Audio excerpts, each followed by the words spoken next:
Hello everyone. Today we discuss about the muscles of soft palate. Now, what is palate? The terminology palate means it is a Latin word. It refers to the roof of the mouth. So it forms a partition between the nasal cavity and oral cavity. This one is the palate. Now, palate consists of two parts: hard palate and soft palate. Hard palate forms the entire two-third part of the palate, while soft palate forms the posterior one-third part of the palate. Now, soft palate is what? It is a mucus covered fibromuscular glandular curtain-like, which hangs from the posterior margin of the hard palate and extend backward and downward between the nasal and oral parts of the pharynx. So it is divided into three parts.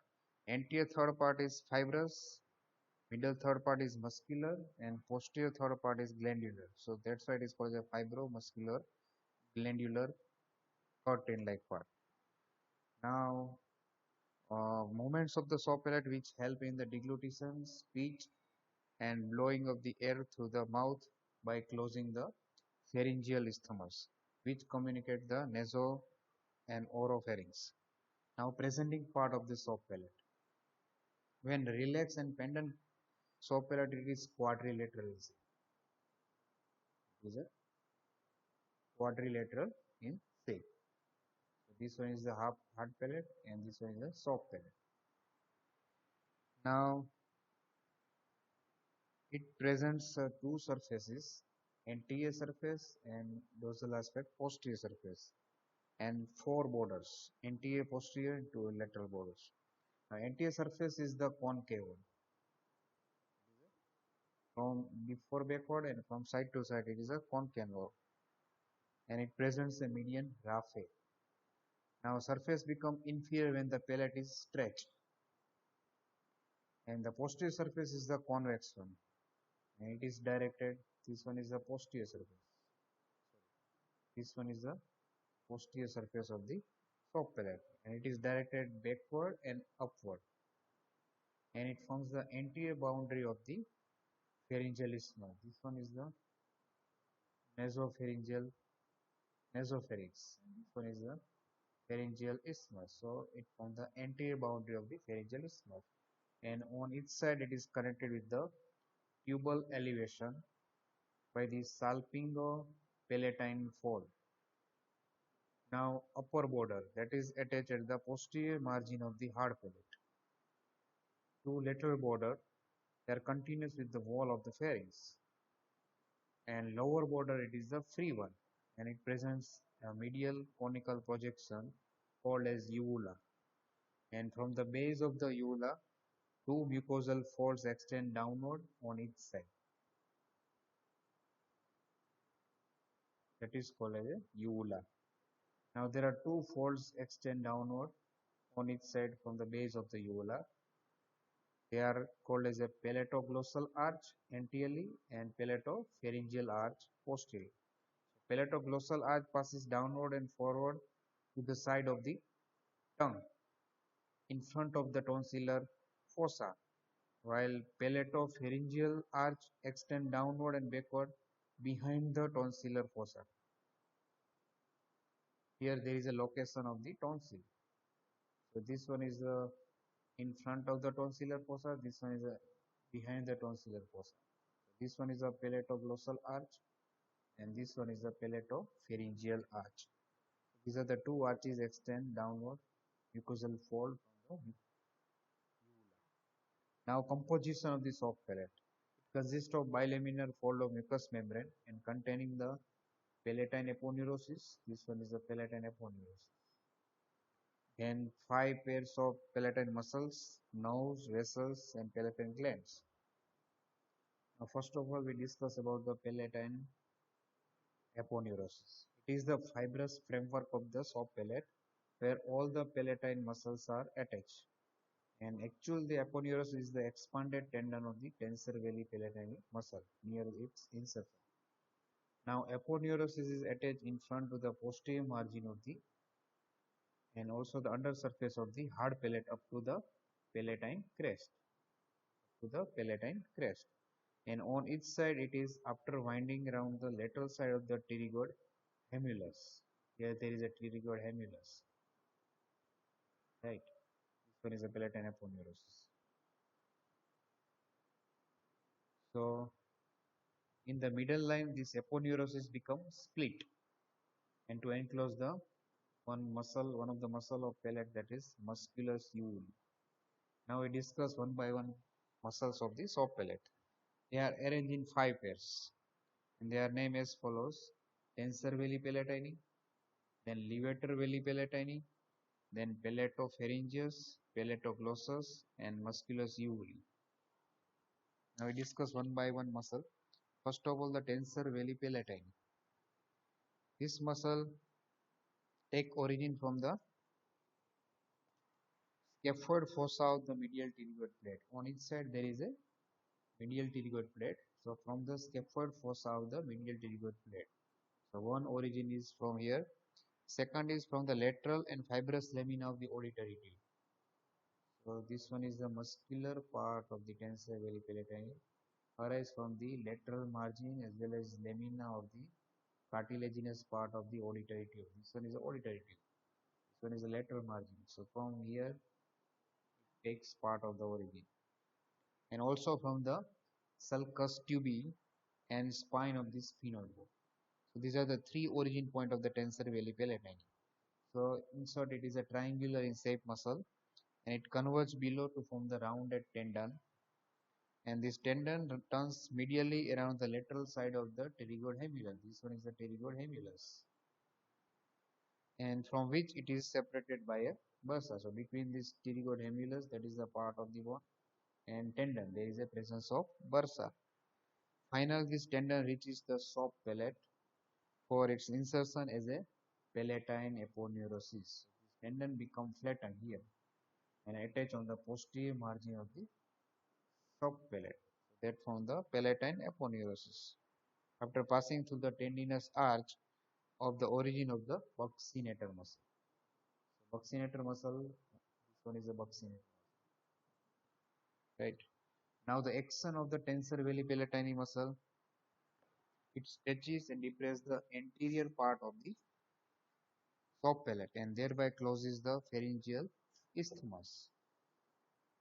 And also it helpful in the opening of the auditory tube. And it also dilates the auditory tube. That means it is called as a dilator tubi. So it helps in the opening of the auditory tube. Now second muscle, that is the levator veli palatine. This muscle arises from here, from the medial side of the auditory tube. So from the under surface of the apex of the petrous temporal bone in front of the opening of the carotid canal, that is the first origin point. Second is from the carotid sheath, and third from the medial lamina of the cartilaginous part of the auditory tube. So this third origin point can be seen in this diagram here. That is the levator veli palatine. So right and left, each muscle passes downward through the sinus of Morgagni. That is, sinus of Morgagni is present between the upper border of the superior constrictor muscle of pharynx and base of the skull. There is a gap. So this tendon of the muscle passes through this gap and it is inserted into the upper surface of the palatine aponeurosis. This one is the palatine aponeurosis, and on the upper surface of the palatine aponeurosis, this muscle is inserted in between the anterior and posterior fasciculi of the palatopharyngeus muscle that we discuss later on. Third muscle of this soft palate, and in the soft palate, muscles of both sides meet across the midline and form the U-shaped sling. Now action of the levator veli palatini muscle is it elevates the soft palate and close the pharyngeal isthmus, and also helpful in the opening of the auditory tube. Now third muscle, that is the palatopharyngeus muscle. Sorry, palatoglossus muscle. Each muscle arises from the under surface of the palatine aponeurosis.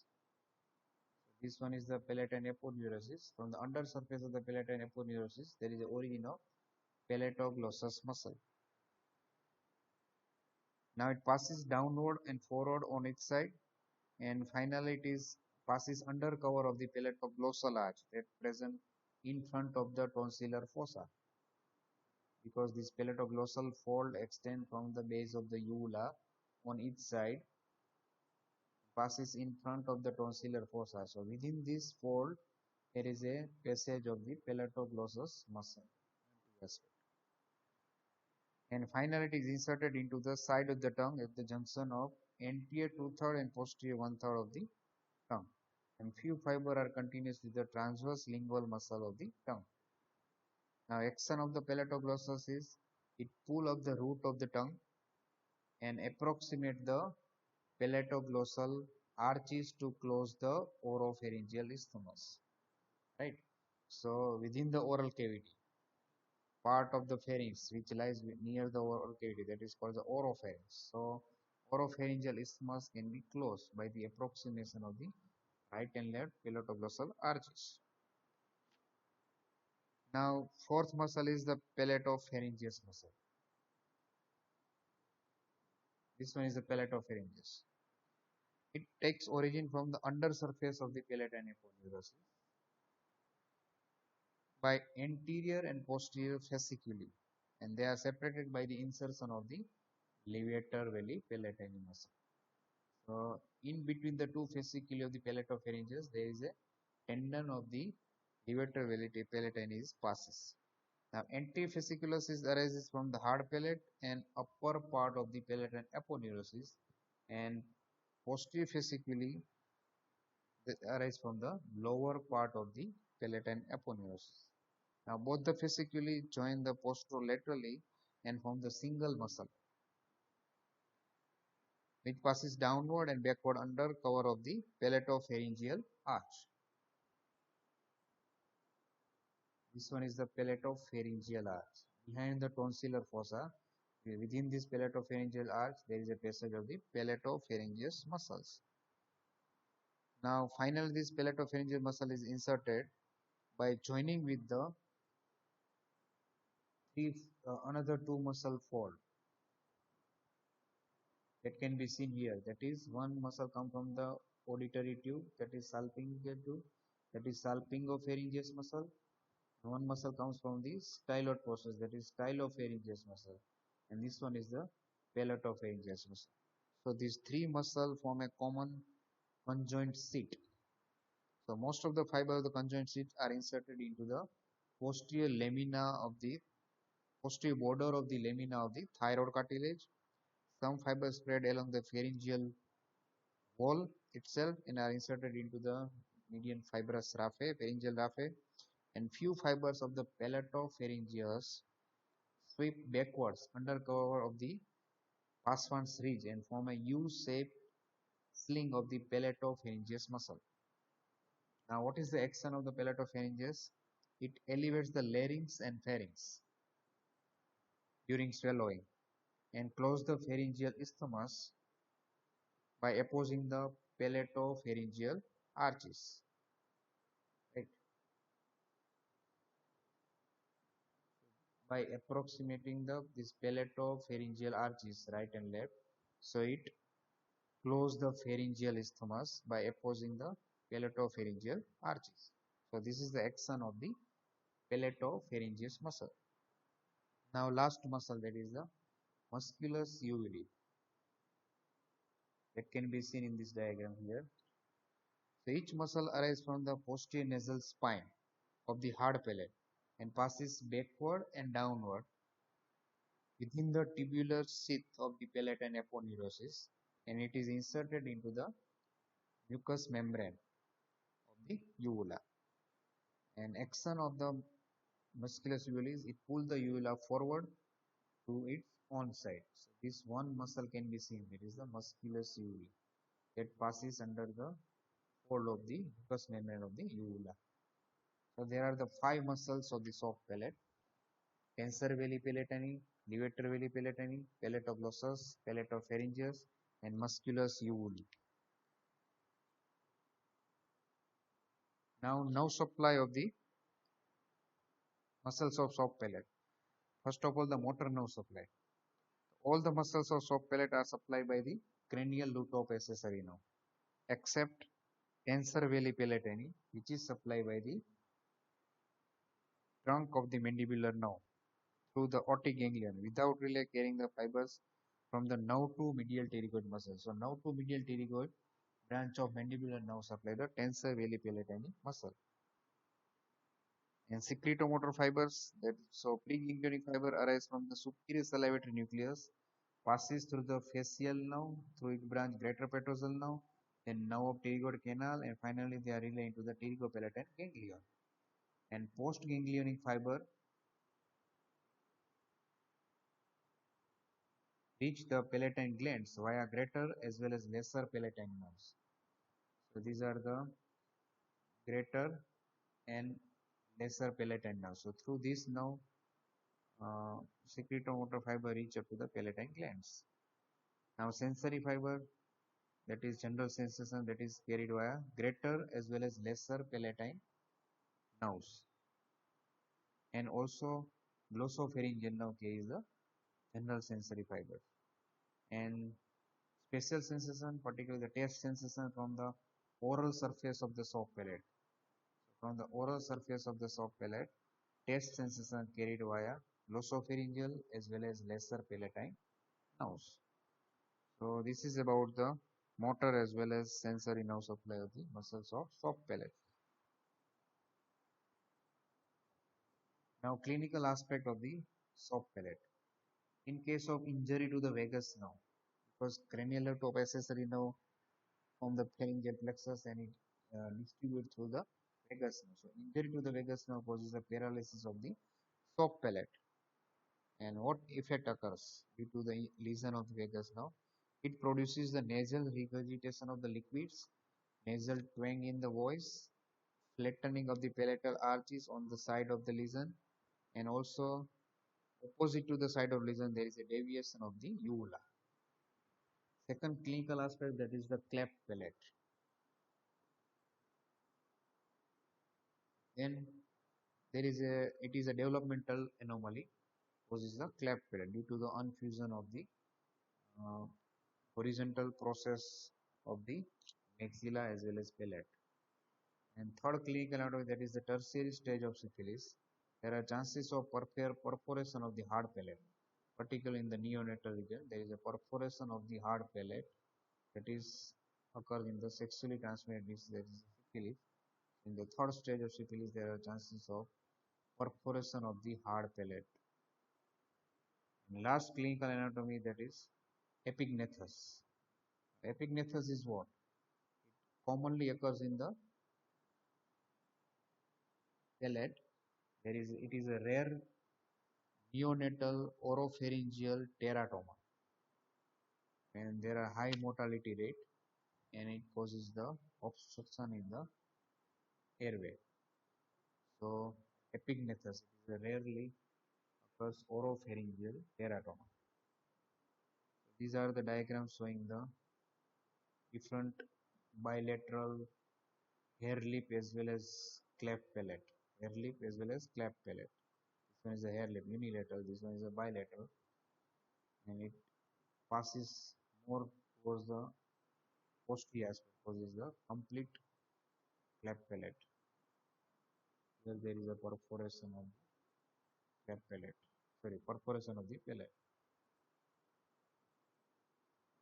Okay. So I think you understood very well. Thank you.